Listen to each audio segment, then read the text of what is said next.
जन टीवी देख रहे हैं आप। मैं श्वेता शर्मा आपके साथ। खबरों की शुरुआत से पहले एक नजर डालेंगे अभी की हेडलाइंस पर।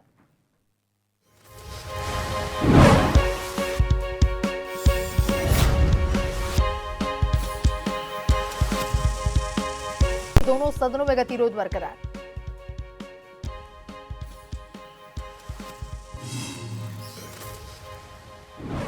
रेखा आर्य की कांवड़ यात्रा पर विवाद। कांग्रेस ने नियमों के उल्लंघन का लगाया आरोप। हरिद्वार से ऋषिकेश तक 20 किलोमीटर तक की यात्रा।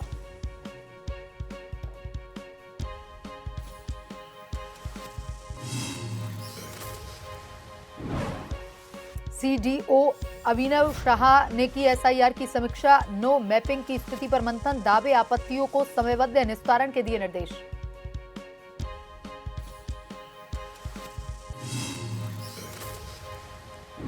देहरादून में 55 साल के सफाई कर्मचारी की आत्महत्या। 12 साल के बच्चे ने कथित अश्लील हरकत का लगाया था आरोप। दून मेडिकल कॉलेज ने जांच के लिए गठित की कमेटी।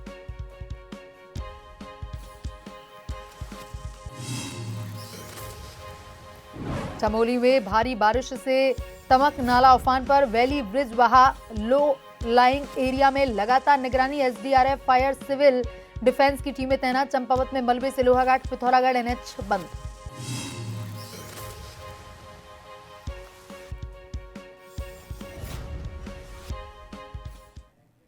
सैनिक कल्याण मंत्री गणेश जोशी की अध्यक्षता में गढ़ी कैंट स्थित उपनल कार्यालय में बोर्ड बैठक आयोजित हुई है। बैठक में पूर्व सैनिकों, उनके आश्रितों और प्रदेश के युवाओं के रोजगार से जुड़े विभिन्न विषयों पर चर्चा की गई। मंत्री ने उपनल द्वारा विदेशों में रोजगार उपलब्ध करवाने के लिए चल रही डॉक्यूमेंटेशन प्रक्रिया की समीक्षा करते हुए इसे जल्द पूरा करने के निर्देश दिए ताकि पूर्व सैनिकों, उनके आश्रितों, युवाओं को विदेश में रोजगार के अवसर मिल सके। बैठक में उपनल कार्यालय भवन निर्माण तथा अग्निवीरों को सैन्य सेवा पूरी करने के बाद रोजगार और आवश्यक सहायता उपलब्ध करवाने पर भी चर्चा हुई। मंत्री ने कहा कि अग्निवीरों के कौशल और अनुशासन का प्रदेश में बेहतर उपयोग किया जाएगा। गणेश जोशी ने उपनल के बंद होने की अफवाहों को खारिज करते हुए कहा कि उपनल न केवल जारी रहेगा बल्कि इसे और मजबूत और प्रभावी बनाया जाएगा।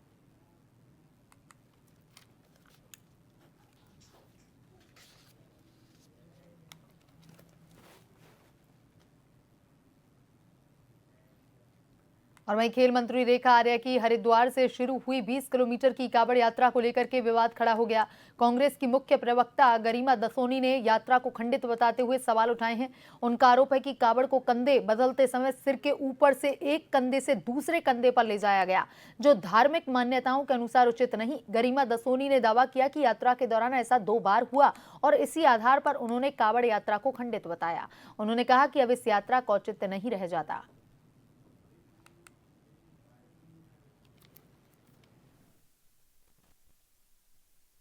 देखिए, कांवड़ के या किसी भी हिंदू सनातन धर्म में किसी भी हमारी परंपरा के मान्यताओं के अनुसार नियम कायदे कानून बने हुए हैं, तो आपको वो पूरे करने पड़ते हैं। जैसे हमारे एक नियम है कि सर ढककर हम मंदिर जाते हैं, ये कहीं पर लिखा हुआ नहीं है, हम आदर पूर्वक वो करते हैं। उसी तरह से कांवड़ का तो लिखित नियम है कि आप पड़ताल कीजिएगा कि कांवड़ के जब आप थक जाएं एक कंधे पर उसको लेकर, और जब आप कंधा बदलें तो आप सर के ऊपर से कांवड़ को नहीं ले जाएंगे। रेखा आर्या ने जिस वक्त अपनी यात्रा शुरू करी, एक नहीं 2-2 बार सर से कांवड़ को पार कराया है। अब कहीं इसका प्रकोप पूरे उत्तराखंड राज्य को तो नहीं भुगतना पड़े। रेखा आर्या को पहले ही राजनीति और धर्म को अलग रखना चाहिए। प्रदेश में आगामी 2027 में होने वाले विधानसभा चुनाव के लिए यूकेडी ने सभी तैयारियां पूरी कर ली हैं। यूकेडी प्रदेश अध्यक्ष सुरेंद्र कुकरेती ने कहा कि हम इस बार सभी विधानसभा सीटों पर चुनाव लड़ेंगे। पहले हमें चुनाव लड़ाने के लिए लोग ढूंढने पड़ते थे, लेकिन अब हमारे विधानसभा सीटों पर आवेदन मिल रहे हैं। यह यूकेडी के बढ़ते हुए दिन समर्थन का आशीर्वाद है। बीते 2 दिन पहले ही विधानसभा अध्यक्ष रहे कुंजवाल के भतीजे ने अपने हजारों समर्थकों के साथ पार्टी ज्वाइन की है। यूकेडी प्रदेश अध्यक्ष ने कहा कि अभी तक कार्यालय में 25 लोगों ने चुनाव लड़ने के लिए अपनी दावेदारी पेश की, जो कि यूकेडी के लिए सकारात्मक परिणाम साबित होगा। रणनीति तो हमारी करीब साल भर पहले से रणनीति तैयारी शुरू होगी, और इसमें लगातार जो है हमारा हर कार्यकर्ता, हर नेता, हर कार्यकर्ता, हर छोटा बड़ा लीडर हमारा इस समय पूरी तरह जो है काम कर रहा है, जनता के बीच में जा रहा है और उसके अच्छे परिणाम भी आने लग गए हैं। जिस तरह से जनता उत्तराखंड क्रांति के साथ जुड़ रही है उसके अच्छे परिणाम आने शुरू हो गए हैं। जनता जिस तरह से जो है आशीर्वाद उत्तराखंड क्रांति को दे रही है, शुभ संकेत है ये। और वहीं उत्तराखंड के बहुचर्चित अंकिता भंडारी हत्याकांड में दोषी ठहराए गए मुख्य अभियुक्त पुलकित आर्य और 2 अन्य की जमानत याचिका पर हाईकोर्ट में सुनवाई हुई। न्यायमूर्ति रविंद्र मेठानी और न्यायमूर्ति सिद्धार्थ साहा की खंडपीठ ने मामले की अगली सुनवाई के लिए 18 अगस्त की तिथि नियत की है। मुख्य अभियुक्त पुलकित आर्य, प्रबंधक सौरभ भास्कर और अंकित गुप्ता ने निचली अदालत के फैसले के खिलाफ हाईकोर्ट में अपील तैयार करने के साथ जमानत के लिए प्रार्थना पत्र भी दाखिल किए हैं। तीनों ने खुद को निर्दोष बताते हुए कहा कि उन्हें मामले में झूठा फंसाया गया है। उनकी ओर से अदालत में कुछ तथ्य पेश करते हुए बचाव में बहस की गई।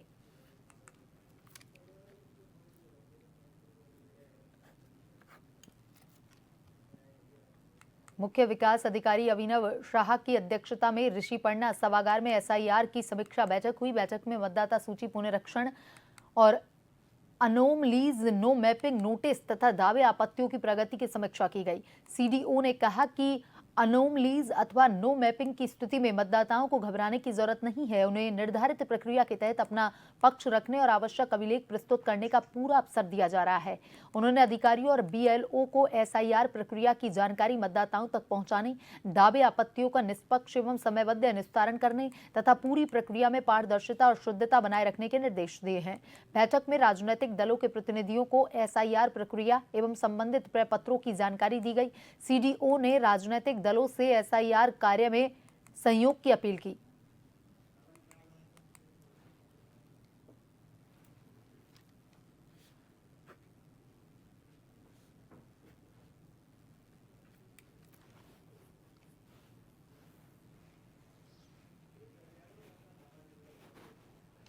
मुख्य विकास अधिकारी अभिनव शाह की अध्यक्षता में ऋषिपर्णा सभागार में एसआईआर की समीक्षा बैठक।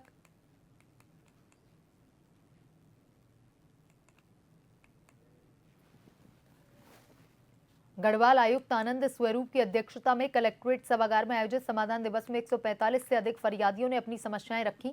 आयुक्त ने अधिकांश शिकायतों का मौके पर निस्तारण किया। शेष मामलों में संबंधित अधिकारियों को त्वरित कार्रवाई के निर्देश दिए। मुख्यमंत्री हेल्पलाइन पर 180 दिन से अधिक समय से लंबित शिकायतों पर नाराजगी जताते हुए आयुक्त ने इन्हें 1 माह के भीतर निस्तारित करने के निर्देश दिए। 36 दिन से अधिक लंबित शिकायतों को भी प्राथमिकता देने को कहा। बड़ी संख्या में बुजुर्ग फरियादियों के पहुंचने पर आयुक्त ने कलेक्ट्रेट में ही निःशुल्क स्वास्थ्य जांच की व्यवस्था करने के निर्देश दिए। समाधान दिवस में सड़क निर्माण, सुरक्षा दीवार, आपदा से क्षतिग्रस्त पुलिया, अतिक्रमण, जलभराव, भूमि विवाद, मुआवजा, धोखाधड़ी से जुड़े मामले भी सामने आए। आयुक्त ने संबंधित विभागों को जांच कर नियमानुसार त्वरित कार्रवाई के निर्देश दिए। और वहीं देहरादून के दून अस्पताल में सफाई कर्मचारियों के तौर पर काम करने वाले 55 वर्षीय विजय ने अपने घर में फांसी लगाकर आत्महत्या कर ली। परिजनों के मुताबिक एक दिन पहले ही विजय पर 12 साल के बच्चे के साथ कथित अश्लील हरकत के आरोप लगे और इस घटना का एक वीडियो सोशल मीडिया पर भी वायरल हुआ। परिजनों का कहना है कि वीडियो वायरल होने के बाद विजय मानसिक रूप से परेशान थे। मृतक के बेटे अजय का आरोप है कि वीडियो की सच्चाई जाने बिना उसे सोशल मीडिया पर वायरल कर दिया गया, जिससे उनके पिता मानसिक रूप से परेशान थे। वहीं अस्पताल प्रशासन ने भी मामले को गंभीरता से लिया। दून मेडिकल कॉलेज की प्राचार्य डॉक्टर गीता जैन के मुताबिक वीडियो वायरल करने वाले व्यक्ति अस्पताल या कॉलेज का कर्मचारी नहीं था। मामले की जांच के लिए कमेटी गठित कर दी गई है। रिपोर्ट के आधार पर आगे की कार्रवाई की जाएगी। वो लिफ्ट में बच्चा था, वो ना बटन में लिफ्ट बार बार बटन दबा रहा था, वो भागा दौड़ी कर रहा था। तो मैं लिफ्ट में था, मैं कूड़ा डाल फेंक के आ रहा था करके की, तो वो ना बटन दबा रहा था। तो मैंने उसका हाथ हटाया, लिफ्ट में से उसका हटाया तो उसका हाथ में जगह लग गया। तो फिर वो भागा और भाग के कोई सरदार मिला होगा करके, तो उसने उसको बोल दिया। तो मैंने बोला फिर तुमने कुछ बोला नहीं? कह रहा कि मैं ना घबरा गया, मैं बोल नहीं पाया, मैं डर गया। तो मैंने बोला कोई बात नहीं, मैंने तुम टेंशन मत लो, मैंने हम तुम्हारे साथ है, कोई बात नहीं। अब पीछे से तो वो सरदार बोल रहा है, सरदार कौन है पता नहीं, कौन है कौन नहीं, उसका कोई रोल भी नहीं है। वो बच्चा है, बच्चे के ना माँ बाप है उस वीडियो में, ना कोई भी नहीं है। बच्चा गढ़वाली बोल रहा, आधे पीछे से तो सरदार बोल रहा कि ऐसे बोलो करके की। समझ में नहीं आ रहा है क्या हो रहा है क्या नहीं हो रहा है। बस कुछ नहीं सर, लिफ्ट में बच्चे बदतमीजी कर रहे थे, उन्होंने डांटा बच्चे को। अब खेस्तान करके सर, जब हम कर्मचारी है तो हमारी भी हॉस्पिटल के प्रति कोई जिम्मेदारी है। वो काम कर रहे थे, काम करके उन्होंने बच्चों को बोला कि ऐसे मत करो, बदतमीजी करते करते उन्होंने फिर वो लिफ्ट में बंद हो गए। इन्होंने भी डांटा कि मैं तुम्हें डांटता हूँ। वो बच्चे बोल रहे कि गलत जगह हाथ लगाया। ठीक है, गलत जगह हाथ लगाया तो था तो वो लड़का ही, कोई लड़की तो थी नहीं जो रेप कर दिया, कोई लड़की तो थी नहीं जो रेप कर दिया। ठीक है, उसे सरदार, कौन सरदार है, कैसे सस्पेंड कर देगा? सच्चा आदमी तो मरता है, सच्चे आदमी की तो जाती है जान, झूठों की नहीं जाती। अगर वो ऐसा करते तो शान से रहते। अधिकारी ने बोला कि कोई बात नहीं, तुम 1 हफ्ते के लिए घर बैठो, बस इतनी सी बात है और कोई बात नहीं। लेकिन सफाई कर्मचारियों की हर बार वीडियो बना के वायरल करते हैं। सफाई कर्मचारी ने ये कर दिया, सफाई कर्मचारी ने वो कर दिया। हर काम में सफाई कर्मचारी दवाई जाता है। उनका एक बच्चा भी कुंवारा है, घर नहीं है, एक कमरा है, कौन देगा उसकी जिम्मेदारी? बच्चे को वो लिफ्ट में सिर्फ समझा रहे थे कि बेटा बटन से छेड़छाड़ मत करो। उस बच्चे का कई बार वाकया हो गया, तो वो अकेला बार बार लिफ्ट में अंदर जा रहा था, तो उसी के चलते उन्होंने उसको समझाया कि बेटा ऐसे बार बार लिफ्ट में मत जाओ। तो उसको बच्चे ने गलत वे में लेके और बाहर शिकायत कर दी, और वो सरदार जी कहीं बाहर से आ रहे थे तो उन्होंने बच्चे को पकड़ लिया और जिसमें उनकी वीडियो वायरल कर दी है। वीडियो के चलते वो डिप्रेशन में चले गए, और हमने उसको, सरदार जी हमारे पास सुपरवाइजर के पास शिकायत लेकर आए कि आपके कर्मचारी ने ऐसे कर दिया, इसको तुरंत आप काम से हटाएं। हमने कहा कि आज रविवार का दिन है, कल दफ्तर खुलेगा तो हम अपने अधिकारी से उसके बारे में बात करेंगे और कर्मचारी को अवश्य हटवा देंगे। लेकिन उसने हमारी बात को ना मान के वो वीडियो शाम को ही तुरंत वायरल कर दी, जिसके चलते हमारे विजय भाई डिप्रेशन में चले गए। और आज हमें आज सुबह ये कहने में मिला है कि वो उन्होंने खुदकुशी कर ली है। भाई आज ये बहुत ही दुखद हुआ, ये जो आज सुनने में आया कि ऐसा उन्होंने इतना गलत उन्होंने स्टेप उठा लिया। लेकिन इसके बारे में जो है, क्योंकि ये जो जिसने भी वीडियो वायरल किया वो कॉलेज, ना तो कॉलेज का बंदा है ना कॉलेज का एम्प्लॉई है वो, तो हमें भी यही भी नहीं पता कि किसने ये वीडियो वायरल करा है। तो इसके बारे में हम लोग पूरी जांच करेंगे और जांच हम लोग बैठा रहे हैं। तो जांच में जो भी तथ्य सामने आएंगे उसके आधार पर फिर आगे कार्रवाई की जाएगी। हरिद्वार ग्रामीण से कांग्रेस के विधायक अनुपमा रावत ने एसआईआर प्रक्रिया का कड़ा ऐतराज जताते हुए निर्वाचन आयोग को ज्ञापन सौंपा है। अपने समर्थकों के साथ हरिद्वार तहसील पहुंचकर विधायक अनुपमा रावत ने एसडीएम को ज्ञापन सौंपते हुए आरोप लगाया कि जानबूझकर के सत्तारूढ़ दल के कार्यकर्ता उनके वोटरों पर आपत्तियां लगा रहे हैं और टारगेट करके धर्म विशेष वर्ग को मतदान प्रक्रिया से बाहर करने की साजिश रची जा रही है। आज हमारे बीएलए फर्स्ट द्वारा एक ज्ञापन सौंपा गया है। उसका मुख्य कारण यह है कि लगातार 2-3 दिनों से देखा जा रहा है कि रात के समय, खास तौर पे 2-3 बजे जो भी उनका समय होगा, कुछ शरारती तत्व जो हैं वो लगातार जो हरिद्वार ग्रामीण के हमारे वोटर्स हैं उनके वोट पे सेंध लगा रहे हैं, आपत्ति लगा रहे हैं। फॉर्म 7 के बाद जस्ट जनरेट हो रहा है और लिखा जा रहा है कि ये या तो एब्सेंट है या परमानेंटली शिफ्टेड है। हमने इसके बारे में पूरी तफ्तीश की, क्योंकि बिना जानकारी और सही उसके हमें कोई भी आगे का एक्शन नहीं लेना चाहिए। तो इसके बारे में मैं पूरी डिटेल्स हासिल की और उन गाँव में लोगों से संपर्क किया, उनसे खुद उन वोटर्स से बात की। तो वे लोग वहाँ पर है, उनको नोटिस आ रखे, अभी तो उनकी सुनवाई भी नहीं हुई। तो नोटिस अगर आए हैं एसआईआर के बाद जो भी विजिट, तो इसका मतलब वो उस गाँव के निवासी हैं और उस पर आपत्ति ये दिखा के कि ये रहते ही नहीं है, ये चले गए हैं। रुड़की के नगला इमरती स्थित सागर रत्ना होटल के पास देर रात डाक कावड़ लेकर जा रहे बाइक सवार की बाइक में अचानक से भीषण आग लग गई।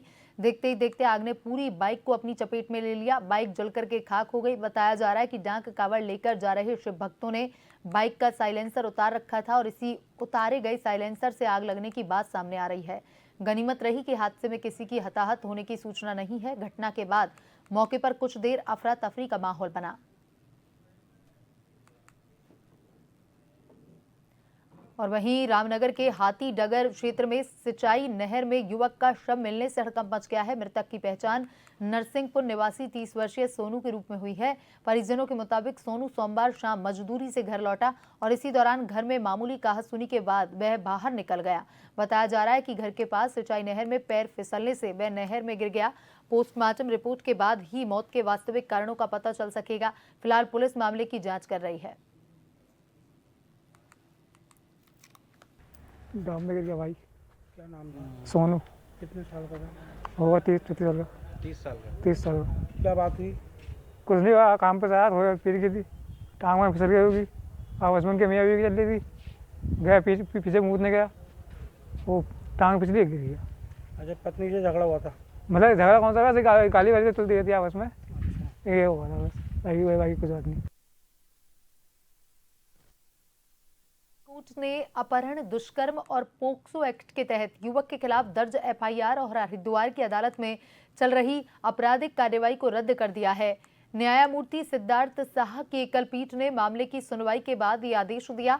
मामले में नाबालिग युवती के पिता ने 14 मार्च 2022 को एफआईआर दर्ज कराई। बाद में सामने आया दस्तावेजों और बयानों के मुताबिक युवती अपनी इच्छा से युवक के साथ गई और दोनों ने 16 मार्च 2022 को विवाह कर लिया। हाईकोर्ट ने कहा कि दोनों शादियों के बाद साथ रह रहे और सुखी वैवाहिक जीवन जी रहे हैं। ऐसे में आपराधिक कार्रवाई जारी रखना उचित नहीं।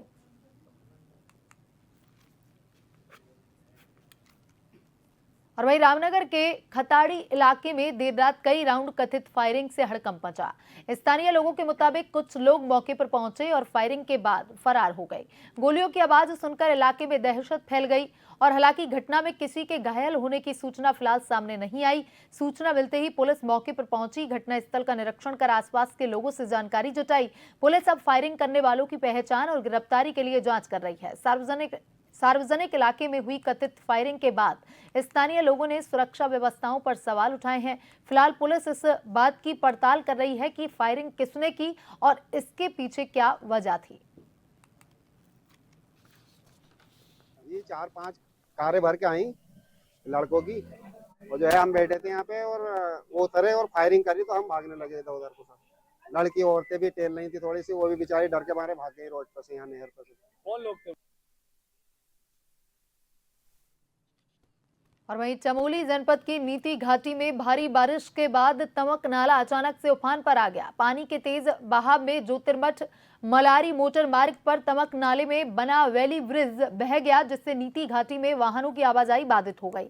जिला आपातकालीन परिचालन केंद्र के अनुसार 123 BRTF सुराई थोटा द्वारा निर्मित वैली ब्रिज नाले से अत्यधिक पानी के बहाव के कारण क्षतिग्रस्त होकर बह गया। घटना में एक व्यक्ति और एक वाहन के बहने की सूचना है। सूचना मिलते ही जिला प्रशासन ने स्थानीय प्रशासन के साथ SDRF NDRF की टीमों को घटनास्थल के लिए रवाना कर दिया।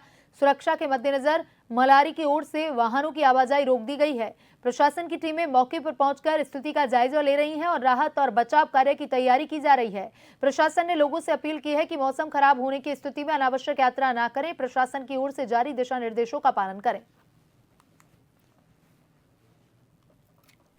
देखिए, मलारी वाली रोड पे जो तमक नाला है, उसके पास में जो ब्रिज है उसके बहने की सूचना है अतिवृष्टि के कारण, और जो नाला बड़ी के उफान से आया है। साथ में क्योंकि मेरी जो ब्रिज के OC हैं उनसे बात हुई है, तो उनका ये कहना है कि उनका जो एक स्टाफ है उसके भी बहने की सूचना है। बाकी NDRF और SDRF को हमने मौके पे रवाना कर दिया है और साथ में हमारी प्रशासनिक टीम भी वहाँ पे पहुँच रही है।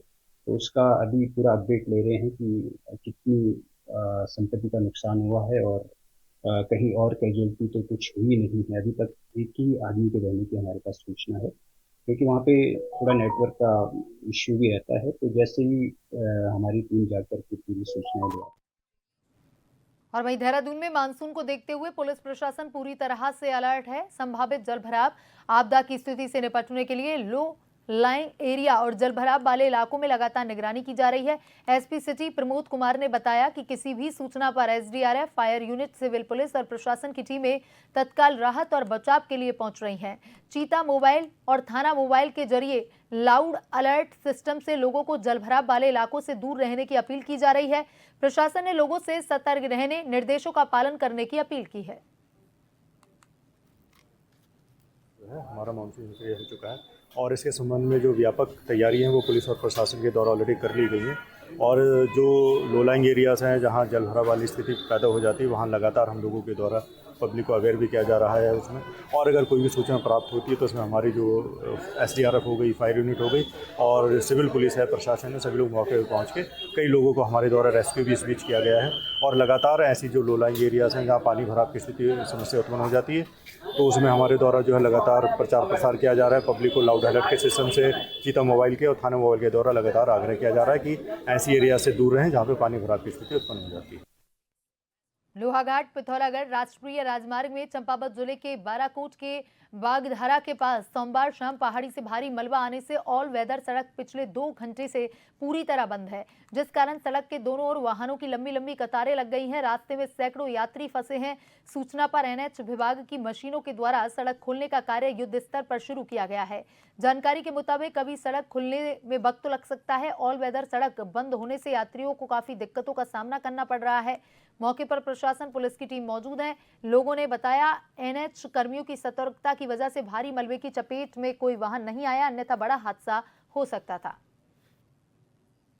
धर्मनगरी हरिद्वार में कावड़ मेले का अंतिम चरण चल रहा है और इसी बीच मौसम ने भी करवट ले ली। भारी बारिश के बावजूद शिव भक्तों का उत्साह कम नहीं हुआ और हरिद्वार आने वाले गंगा जल लेकर अपने गंतव्य की ओर लौटने वाले कावड़ियों की भीड़ लगातार बनी हुई है। ऐसे में जिला प्रशासन पुलिस प्रशासन की जिम्मेदारी बढ़ गई है। जिलाधिकारी मयूर दीक्षित, वरिष्ठ पुलिस अधीक्षक नवनीत सिंह भुल्लर खुद ग्राउंड जीरो पर उतरकर व्यवस्थाओं की लगातार निगरानी कर रहे हैं।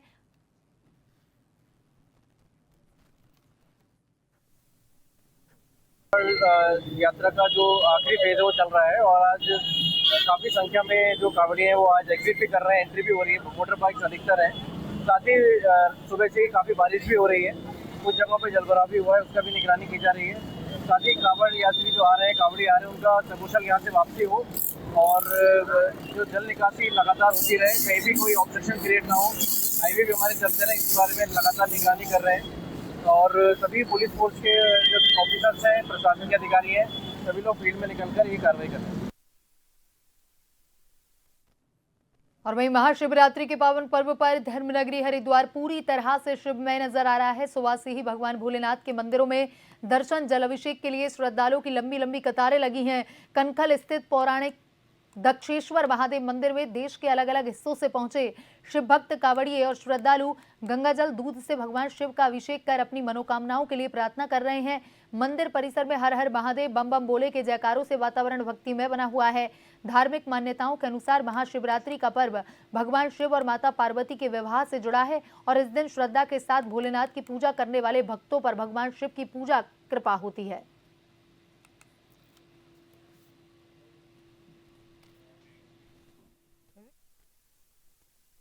शरीफ दरगाह में जायरीनों से कथित अवैध वसूली का मामला सामने आया। आरोप है कि रोजे मुबारक के एंट्री गेट पर कुछ लोग खुद को दरगाह कर्मचारी बताकर जायरीनों से फूलों के हदिये के नाम पर पैसे मांगते हैं। दावा है कि दरगाह परिसर में अन्य जगहों पर भी अलग अलग नामों से पैसे लिए जा रहे हैं। सामने आए वीडियो में कुछ लोग जायरीनों से पैसे लेते दिखाई दे रहे हैं। हालांकि वीडियो में नजर आ रहे लोगों की पहचान और वे दरगाह के अधिकृत कर्मचारी हैं या नहीं, इसकी पुष्टि नहीं हो पाई है। ऐसे में दरगाह प्रशासन से पूरे मामले की जांच की मांग उठ रही है। स्थानीय लोगों और जायरीनों का कहना है कि अधिकृत कर्मचारियों के लिए आईडी कार्ड या ड्रेस कोड जैसी व्यवस्थाएं होनी चाहिए ताकि फर्जी कर्मचारी बनकर वसूली करने वालों पर कार्रवाई की जा सके। जो लड़की है वो यहाँ दरगाह प्रशासक है, माननीय हाई कोर्ट की तरफ से वो यहाँ नियुक्त किए गए हैं और उसके नीचे जो है उनके तहसीलदार साहब जो यहाँ प्रबंधक भी हैं, तहसील लुड़की के जो तहसीलदार हैं, इंतज़ाम उनके हाथ में है। कुछ इंतज़ाम जो ऐसे हैं हमारे यहाँ मोमडन में जो सूफी लोग होते हैं, जो इंतज़ाम वो जानते हैं।